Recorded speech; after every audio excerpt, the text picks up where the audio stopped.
Greetings, duelists, and welcome back to the Underground.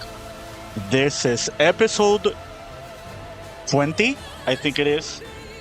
Uh, yeah, so we've had a huge turnaround with Malice. This deck is arguably as best as it could ever be, like in the recent times or the recent format. Right now, it is the most represented deck in top contention in the OCG. It almost made top 8 in YCS Pittsburg. Like, here's 9th and 10th place. It won YCS Nagoya. I don't want to count this as the biggest feat ever. I know some people are gonna meme about it finally winning a YCS, but like this is best of one, so it was kind of a given there was gonna be. But look at this, the finals was a Malice mirror match. We got YOT Indonesia, which multiples made top 8 as well. Like, and it even won, well, it almost won the German Open, and they also almost won the French Open like last week. So what's going on? What is making Malice be so great at this current time? So let's start with the OCG. If you look at the Road of the King, they even say like here that there are no new cards that benefits Malice. You could make the argument that Forbidden Crown in Burst Protocol is a really good tool for Malice, and I will talk about that in the future, like once that set releases or is close to being released in the TCG. But outside of that, there are actually no new tools for Malice currently in the OCG. So what's going on is, like, if we look at the other decks, right? Yummy, well, Pure Yummy is being represented very well, which is Malice's worst matchup. We got Mitsurugi, and Mitsurugi, like, is even at the point that they're main decking Cyframes, which is kind of crazy. And then you got Branded. Branded is got new support in Burst Protocol as well as the Branded Structure deck, and this this deck is actually as good as it ever was in past history.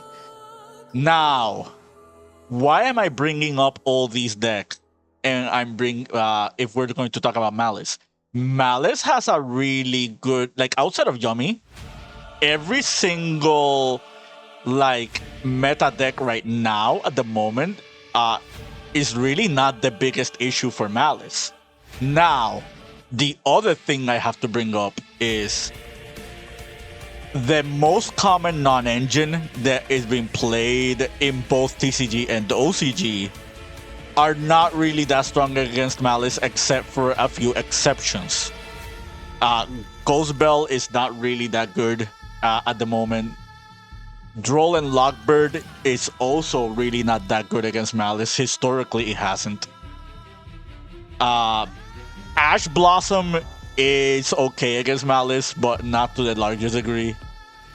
Actually, going back to Ghost Bell, I will say Ghost Bell is kind of good.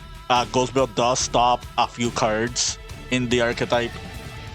And then you have Nibiru, which is never going to be good against Malice unless you pair it with another hand trap that could become a blowout.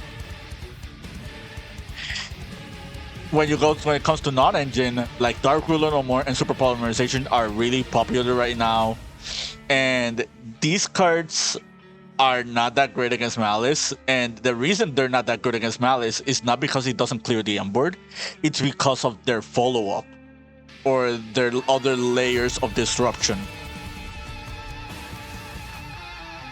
Like Now let's talk about the other hand traps, right? Like Artifact Lancia is already been played in the OCG. And like if we go to YCS Pittsburgh, let's click Malik, for example. They are playing Lancia in their side, and he's not the only one. Like there are a couple of people that are playing that card like in their deck. So here's some of the confirmed deck lists. Like if we go to 4th place, they played it. The Lunalight player in top 8 also played it. The other Yummy player from top 8 also played Lancia. So there are a few people that are actually playing it. Like this Dracotel player is playing both Quakimeru Drago and Artifact Lancia, and they're playing Mocharmy Meows. Shouts to Luka Kovac. Like he's pretty much the best Dracotel player that's playing these dragon monsters at the moment. So seeing that many Lancias in Top Cut kind of shows you that most top players arrived at the conclusion that you kind of do need cards like this if you're going to do well against Malice. These 1-for-1 trading hand traps are not good enough. Nibiru is not good enough as a blowout because they have a lot of ways to play through it. Phantasme arguably is a good side deck card, and this overlaps into Yummy, so it's a really good recommendation for players if you are looking for side options while being broad. The Mocharmies are obviously really good against Malice, especially Meows. But outside of that, like not a whole lot is being played that makes Malice like crumble. And this is where the Top Cut comes in. Like in the OCG, it's kind of better for them because between 2 Call by the Graves, like, and like minimal hits to the Malice engine. Like some lists in the OCG are even playing 2 Marsh Hares as opposed to 3 because they just really don't need it. They don't need the 3rd like Marsh Hare. They are playing 3 Bestials, and this is probably going to be common on most Malice lists. But again, this mainly just has to do with like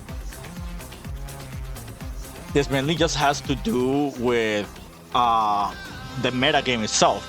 Like as long as Mitsurugi and Yummy and Branded are top tier contenders, you're probably going to see Bestials being played, and Malice is the best deck that can actually take advantage of Bestials.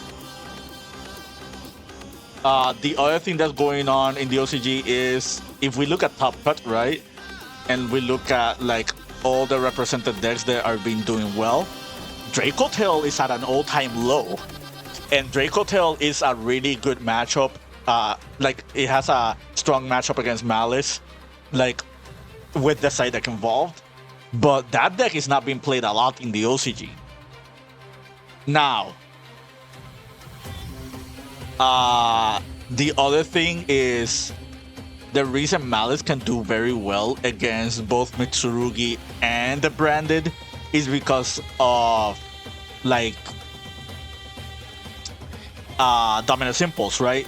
Like, and I know I'm talking as a broken record when it comes to this, and it sounds like a repetition of the last episode when I'm bringing up all these non-engines. But you have to take in mind these non-engine trends are really, really important in this format. Like currently in the TCG, Dracotel and Mitsuyami are the 2 best decks. And if you don't respect these 2 decks enough you just will lose to them. That being said, what is really strong against both these two decks are not as strong against Malice. This is why Malice is now the third most represented deck, like in Top Cut. This is why Malice has been winning and topping all these events, like as of recent. Like, and I guess in the TCG, one thing that we can talk about that is Malice's favor is that, and I already brought it up like last video, but again, this is really important because the numbers are showing. Protos is gone, and like Protos was a really big deal because it was it made Ryziel or any deck that played Protos a very strong contention against Malice. Like, if we look at all the other decks in top 32, right? Crestron, Sky Striker, Gem Knight, Vanquish Soul, like, honestly, the only scary matchup for Malice out of all these decks is probably Draco Tail and Luna Light. Like, and I know I brought up Yumi being a good matchup against them, but here's the thing. Mitsurugi Yumi, it's not regular Yumi. This is a very different deck. It operates in a very different landscape. Like, in a way, it feels like you're playing against two decks at once, but once you draw like this deck, like half of the commitment into Yumi, into the Yumi extra deck or the Yumi non-engine is already been committed into the Mitsurugi engine. So if you get rolled, like, your half boards that you do with this deck are just gonna lose. Like, Malice is just gonna eat you alive. So yeah, the other thing I kind of want to talk about is the end board. Like, this is the typical Malice end board that you're used to seeing, like Code Talker, like Firewall Dragon, and like the Malice names. How are you breaking this board? Like, again, these cards are not good enough. Like, the only real card I can think of is Evenly Matched, and even that one is not that good because they'll just play around it.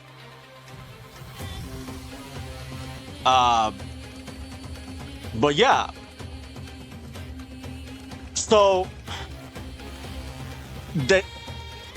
I feel like it's only a matter of time until something happens involving Malice. The big question we have to ask is, will Malice get hit in the OCG again? Because this is not the only week or month where Malice has been showing top tier contention. And again, if we look at the OCG lists, like, they haven't done that many hits to it. The other thing I kind of want to bring up is, you see this here? Yeah, so this deck did top like a recent OCG event. I think it was either the Beijing or the Aichi qualifier. Let me check. Yeah, okay, let's find it. Here it is. Yeah, so this Grass Horus Malice deck has been popping around, popping up as of late. We cannot play this version of the deck in the TCG, not at its most optimal form, because we do not have Fairy Tail Snow. And the other thing that really sells this version is the Drawbread card that is here on the bottom. They're also playing multiple copies of Chaos Space, which I find kind of interesting. Like, the only Chaos Space target are Valkyria and Lubellion. Yeah, this is another weird version of Malice. It's basically like a really strong turbo version. And not only one topped, like multiples of this topped. Let's see if we can find another one. Here it is. Like, multiple people did well with this Horus version of Malice. So if you actually do decide, if the OCG actually does decide to hit the Malice engine, what are they hitting? Because from the looks of it, this turbo version will just get you there, like, in somehow, shape, or form, right? And we don't even have Fairy Tail Snow in the TCG, so what's to say that people won't innovate with Malice here in the TCG and build something very similar to this, right? If we look at the YCS version of the deck, again, this is best of one, so there's no side deck. Like, you pretty much have to build this deck for game one, and this is why they main GWC.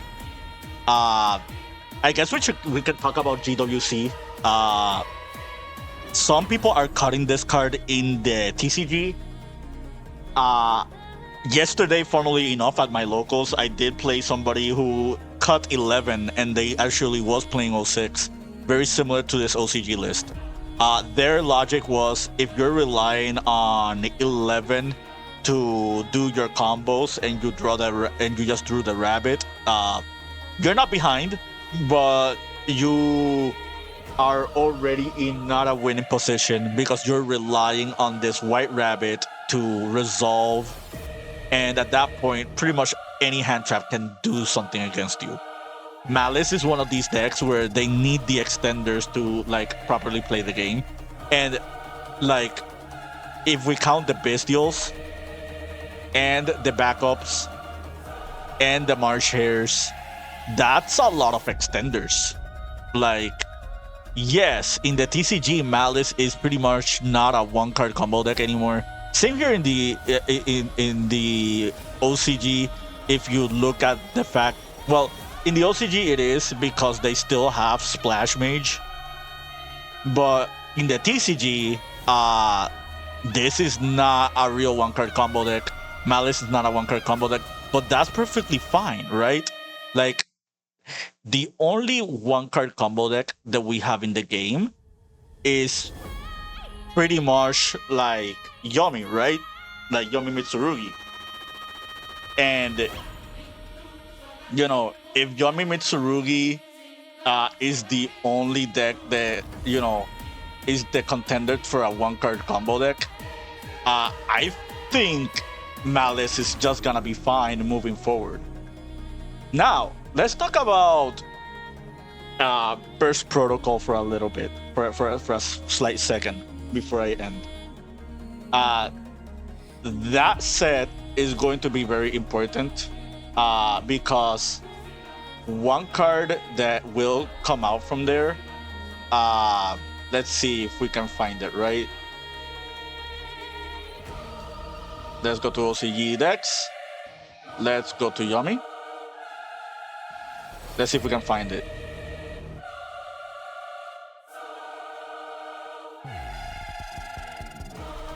I think this was before Burst Protocol.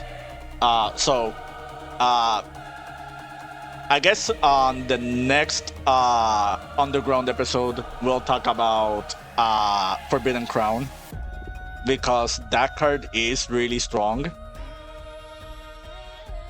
And that card is actually a really strong tool for the Malice deck. But until then, I hope you found this informative to your liking and understanding. More videos coming soon. Keep practicing and keep dueling.